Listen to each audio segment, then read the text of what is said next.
دنیا کے اندر میں سب سمجھے، میں نہیں سمجھا تو کامیاب ہو جائیں گے؟ دنیا میں سب سمجھ گیا، سب کو سمجھ میں آ گیا کیا ہے دین، کیا ہے دنیا، کیا ہے مرنا، کیا ہے جینا، اور میں سمجھ میں نہیں آیا تو کامیاب ہو جائیں گے؟ دنیا میں کسی کو سمجھ میں نہیں آیا، بولتے بولتے بولتے بولتے بولنے والوں کو سمجھ میں آ گیا، بیڑا پار ہو گیا۔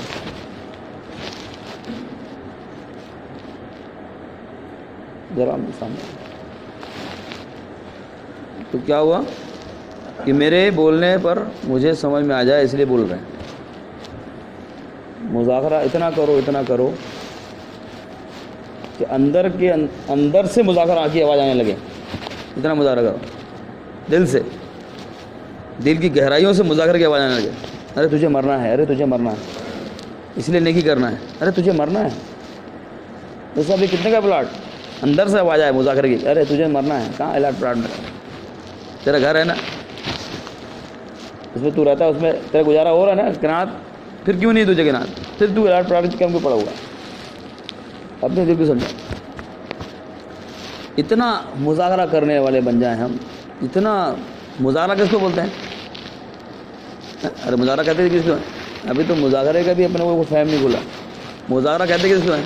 آپس میں بیٹھے تھوڑی دن کی بات کیا، السلام علیکم، بیٹھ جاؤ۔ اپنی آخرت کو بیٹھ کے سوچنا، اپنی عاقبت کو بیٹھ کے سوچنا، اپنے جینے مرنے کو سوچنا، اپنے بیٹھ کر آپس میں بیٹھ کر قبر کے اندھیری کو سوچنا، اللہ کی بنائی ہوئی کائنات کو سوچنا، اپنے پیدا ہونے کو سوچنا، اپنے دنیا میں آنے کو سوچنا، اس کو بولتے ہیں مذاکرہ۔ تھوڑی سی بات کسی نے کر لیا نہیں، سوچنا اور اس پر عمل کی نیت کرنا۔ ایک آدمی خوب سوچا، عمل کی نیت نہیں کیا، سوچنا کام کا ہے، سوچنا کام کا ہے۔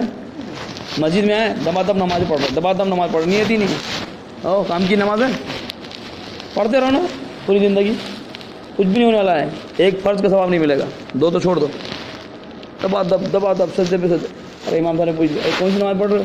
میرے کو پتہ ہی نہیں ہوا، آپ نے بولے نماز پڑھو، میں نے نماز دب مار رہا ہوں، سجدے پہ سجدہ، کیا تو قضاء عمری ٹھوک رہا ہوں، بولے میں تو بہت چھوٹی نے بولی امام صاحب میری بول۔ ارے تو اللہ کے ولی پوچھا تو نے نماز کون سی پڑھنا کیا کہ بس دبا پڑھے رہا بس؟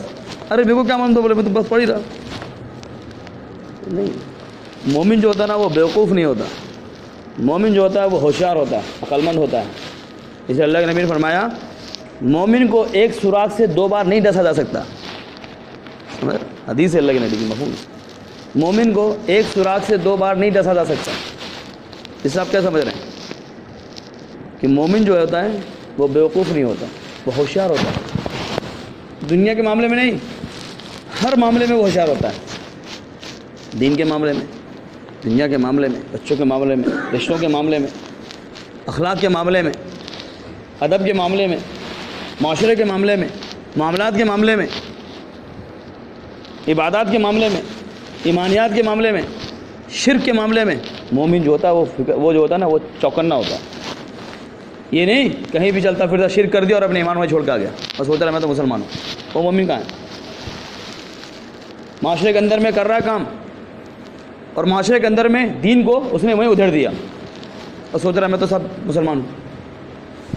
اخلاق کے معاملے میں آیا، لوگوں سے بدتمیزیاں کر رہا ہے، لوگ اخلاق دکھا رہے ہیں، یہ ان سے اپنے کیا بولتے ہیں اخلاقی سے پیش آ رہا ہے، اس نے تو وہی دین چھوڑ دیا۔ مولانا طارق جمیل صاحب کہتے ہیں کہ آدمی، میں نے دیکھا بولے کہ ہر جگہ کچھ نہ کچھ بھیڑ ہے، ایمانیات کے معاملے میں شعبے میں دیکھا تو کچھ نہ کچھ ماشاءاللہ محنت ہو رہی ہے، اور الحمدللہ کافی حد تک محنت ہو رہی ہے۔ اس وقت میں جو برے سے چھ بر اعظم پہ جو محنت چل رہی ہے، بولے دعوت التبلیغ کے نام سے جو محنت چل رہی ہے، یہ پوری دنیا کے اندر میں کہیں پر بھی کبھی بھی ایسا نہیں ہوا، کبھی بھی کسی وقت میں نہیں ہوا کہ 6 بر اعظم پر ایک نہج پر ایک طریقے پر کام چل رہا ہے، کبھی نہیں ہوا۔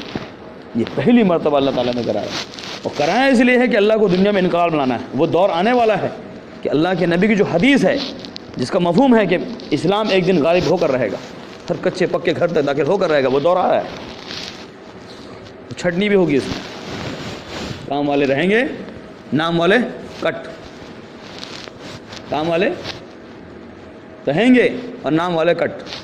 اللہ معاف کرے کہ ایسا نہ ہو کہ ہمارا نام بھی کٹ ہو جائے، ڈرنا ہے۔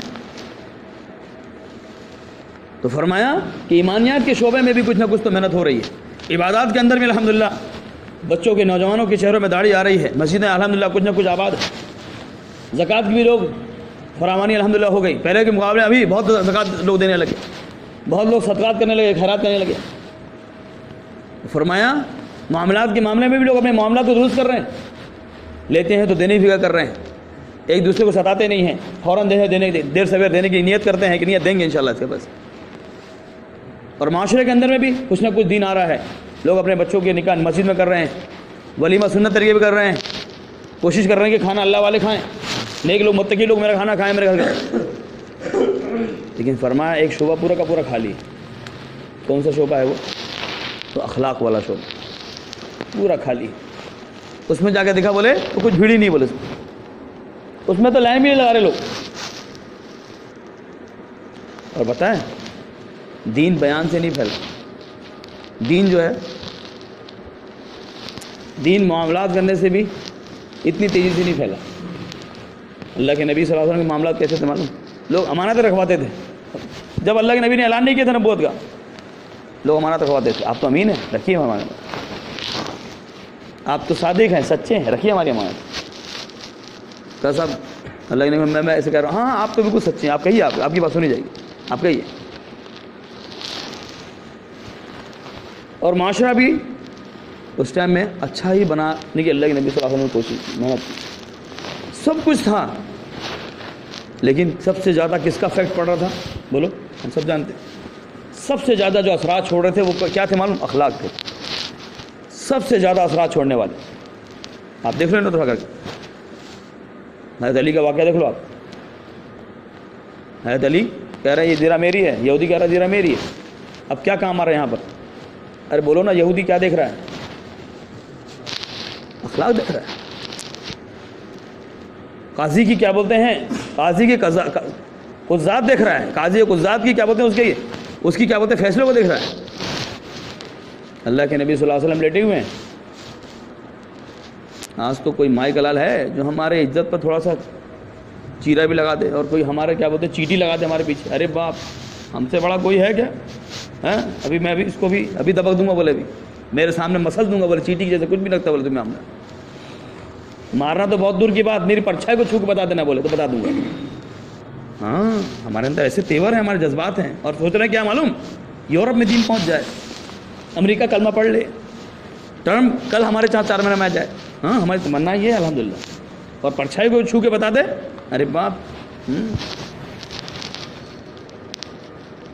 دین پھیل جائے گا. یورپ نہیں, مجھے لگتا ہے ادھر اور کوئی باہر ہوئے ادھر ہی پہنچ جانے لگتا. آؤ پہنچا گئے امام صاحب, کام کہاں پہنچے گا؟ اللہ کے نبی صلی اللہ علیہ وسلم آرام فرما رہے ہیں, صحابہ تھوڑا سا دور میں آرام کرنے لگے.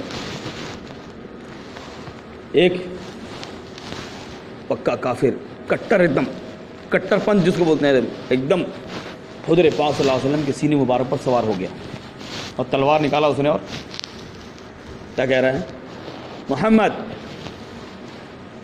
کون بچائے گا تجھے مجھ سے؟ اخلاق دیکھو نبی کے. ہمیں تو کوئی اتنا بھی نہیں کرتا, اتنا کرتے تو پتہ نہیں کیا ہوگا. 2-3 محلہ تو جمع ہو ہی جائے گا انشاءاللہ. جب تک 4 محلے میں 4 ضلعوں میں یہ بات پہنچ نہ جائے, کل کو سکون نہیں ملے گا. حضور کی بات, حضور نے فرمایا میری حفاظت میرا اللہ کرے گا, میرا اللہ مجھے بچائے گا, میرے اللہ کا. وہ کیسے آیا تھا؟ تلوار سونت کے, اور چھاتی پہ بیٹھ گیا ہے, ان قریب ہے کہ مارے گا, اور حضور کیا بڑے اطمینان سے کہہ رہے ہیں میرا اللہ مجھے بچائے گا. اتنا سننا تھا کہ کافر کے ہاتھ تھر تھر کانپنے لگے, اور تلوار ہاتھ سے گر گئی, اور یہ زمین سے اللہ کے نبی صلی اللہ علیہ وسلم نے اس کو نیچے کیا, اور آپ کھڑے ہوئے, اور آپ نے تلوار ہاتھ میں ملی, اور فرمایا کہ اب بتا تجھے کون بچائے گا. اس نے کہا, اسلم صاحب اکثر واقعہ سناتے ہیں, اسلم صاحب کی بات یاد ہے کہ دیکھو مجھے, اسلم صاحب نے کہتے ہیں کہ اس نے کہا آپ بہترین تلوار اٹھانے والے ہیں, آپ بہترین تلوار لینے والے ہیں, آپ بہترین تلوار باز ہیں. یا رسول اللہ مجھے معاف کر دیجیے, آپ کے علاوہ مجھے کوئی معاف کر دیجیے. حضور نے فرمایا جا میں تجھے معاف کرتا ہوں. کیا فرمایا حضور نے؟ جا میں تجھے معاف کرتا ہوں. میرا نبی تو ایسا شفیق تھا, میرے نبی کے اخلاق تو ایسے تھے, ایسے اخلاق تھے نبی پاک صلی اللہ علیہ وسلم. حضرت عمر رضی اللہ عنہ نکلے حضور پاک صلی اللہ علیہ وسلم مارنے کے لیے. راستے میں وہ ملے حضرت طلحہ, کیا نام ان کا, انہوں نے کہا ارے ہم کو کہاں مارا جا رہے ہو, حضور کو مارا جا رہے ہو. ارے کہا تم حضور کو مارا جا رہے ہو, تمہاری تو بہن نے کلمہ پڑھ لیا ہے, تمہارے بہن بہنوں تو پہلے دیکھو کیا خبر لو ان کی. کہا رہے تجھ سے تو بعد میں نپٹوں گا, میں جاتا ہوں بولے پہلے. تلوار دونوں نے نکال ہی لیے تھے, لیکن انہوں نے بیچ میں یاد آ گیا, اللہ تعالیٰ نے دل میں بات ڈال دیا کہ تمہاری بہن بہنوں کی تو خبر لو, ہم کو کہاں مارنے پیٹنے جا رہے ہو, کہاں حضور کے پاس جا رہے ہو. بولے اچھا تو تجھے بعد میں دیکھوں گا, تجھے تو میں بعد میں دیکھ لوں گا. بولے جائے. ہم مارے خون آلودہ ہو گئے, اور سورہ طٰہٰ کے پھر لَإِنَّنِي أَنَا اللَّهُ لَا إِلَٰهَ إِلَّا أَنَا فَاعْبُدْنِي, کہ اللہ تعالیٰ کہہ رہا ہے کہ میں ہی اللہ ہوں, میرے سوا کوئی عبادت کے لائق نہیں. قرآن کی آیت پڑھ کے تم حالت بدل گئی. گئے کلمہ پڑھ, وہاں حضور پاک صلی اللہ علیہ وسلم پاس پہنچے. دروازہ بند ہے, دار رقم, یہ کسی پہاڑی پر تھے, نہیں دار رقم میں تھے. ہاں وہ دروازہ بند تھا, دروازے کے سانسر سے دیکھے کون آ رہا ہے. تو حضرت حمزہ رضی اللہ عنہ نے کہا کہ یا رسول اللہ صلی اللہ علیہ وسلم عمر آ رہے ہیں, عمر آ رہے ہیں. تو بہت اس کے رہتا ہے کہ آپ کے ارادے سے مشورہ ہوا ہے, ان کو خبر لگے کہ مشورہ ہوا کر کے عمر نکلے مارنے کے لیے. کہا نپٹا دے کیا اس کے یہیں سے. حضور نے فرمایا کہ آنے دو, اگر خیر لے کے آیا ہوگا تو ہم قبول کر لیں گے, شر لے کے آیا ہوگا تو پھر سوچ لیں گے. جیسے ہی پہنچے یا رسول اللہ صلی اللہ علیہ وسلم مجھے کلمہ پڑھا دی. اور اپن میرے بارے میں بہت بات کر رہا تھا وہاں پر, سب خبر ہے میرے کو, سب پتہ ہے مجھے. بولے اور دیکھو کیسے دیندار بن کے آیا ہے, دیکھو کیسے. ہم یہ سوچتے ہیں ہمارے یہاں ہم کو کسی بارے میں معلوم ہو جائے کہ اسماعیل چچا نے میرے بارے میں تھوڑا تو وہاں پر کچھ گفتگو کر دیے تھے, اب مجال ہے کہ ہم اس کو چھوڑ دیں, کسی نہ کسی موقع پر ٹنکا ضرور دیں گے. اے فلانے ہم کو محبوب مت سمجھنا, ہم تو خبر رکھتے ہیں ہر شے کی. ہاں الحمدللہ حضور نے یہ سب نہیں کہا, ساری خبر ہے حضور کے پاس. اب حضور کیا کہہ رہے ہیں, عمر کو آنے تو دو. حضور کے اخلاق, میرے نبی کے اخلاق, اس نبی کے اخلاق جس نبی کا کام میں اور آپ مل کے کرنا چاہتے ہیں. حضور پاک صلی اللہ علیہ وسلم جنازے کی نماز پڑھانے آئے ہیں. حضرت عمر نے فرمایا یا رسول اللہ صلی اللہ علیہ وسلم ان کی جنازی نماز میں پڑھائیے, ان کی جنازی نماز. حضور نے پوچھا کہ کسی نے ایسا کوئی نیک عمل دیکھا ہے, غالب میں ایسی. ہاں تو کہا کہ ایک آدمی نے کہا کہ ہاں یا رسول اللہ صلی اللہ علیہ وسلم میں نے دیکھا ہے. اس نے ایک رات جو ہے اللہ کے راستے میں اس نے جاگا تھا, ایک قافلہ کہیں جا رہا تھا, اس قافلے کے ایک نانے کی رات تھا. حضور نے نماز پڑھانے سے پہلے فرمایا عمر میں نے لوگوں کی کیا بولتے ہیں اچھائیاں بیان کرو, لوگوں کی برائیاں بیان مت کرو.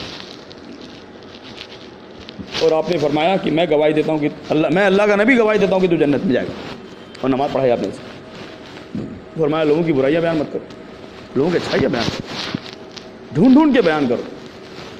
ارے ایک اخلاق نہیں ہے, ارے حضور پاک صلی اللہ علیہ وسلم کی تو پوری, ارے وہ اخلاق کو اللہ نے حضور کے قبول کیا کہ جنت میں جنتی کو بھی جو اخلاق ملیں گے وہ رسول اللہ صلی اللہ علیہ وسلم والے ملیں گے. اور کیا قبول ہے دین کا. قرآن میں اللہ نے سورہ نور میں اللہ نے فرمایا, کیا فرمایا, انک لعلی خلق عظیم. اے نبی جی محمد صلی اللہ علیہ وسلم ہم نے اپنے آپ پر اخلاق کے تمام درجوں کو مکمل کر دیا. میں اس سے پہلے کسی کے اتنے بڑے اخلاق نہ قیامت تک کے اتنے بلند اخلاق کو دکھا سکتا ہے. کام کرنے والوں کے لیے جناب رسول اللہ صلی اللہ علیہ وسلم کی زندگی آئیڈیل ہے. آپ کے اخلاق, آپ کے معاملات, آپ کا معاشرہ, آپ کی زندگی, آپ کی شرم, آپ کی حیا, آپ کی پاک دامنی, آپ کی فراست, آپ کے دین کے اوپر لگانے کے جذبات, یہ ساری چیزیں ہمارے لیے آئیڈیل ہے. آئیڈیل جو آدمی دین کا کام کرنا چاہتا ہے, جو بھی گاؤں کا ہو, شہر کا ہو, اکیلے کا ہو, مجمع کا ہو, کنبے کا ہو, غلام ہو, آزاد ہو, بالغ ہو, غریب ہو, امیر ہو, نابالغ ہو, جو بھی کام کرنا چاہتا ہے وہ رسول اللہ صلی اللہ علیہ وسلم کی زندگی پڑھے, وہ صحابہ کی زندگی پڑھے. اللہ کے نبی صلی اللہ علیہ وسلم کی زندگی یہ فرمان ہے, اور صحابہ اس کے کرنے والے. یہ رسول اللہ صلی اللہ علیہ وسلم نے کہا, یہ صحابہ نے کر کے دکھایا. یہ حضور نے یہ کر کے دکھایا, یہ صحابہ نے کر کے دکھایا.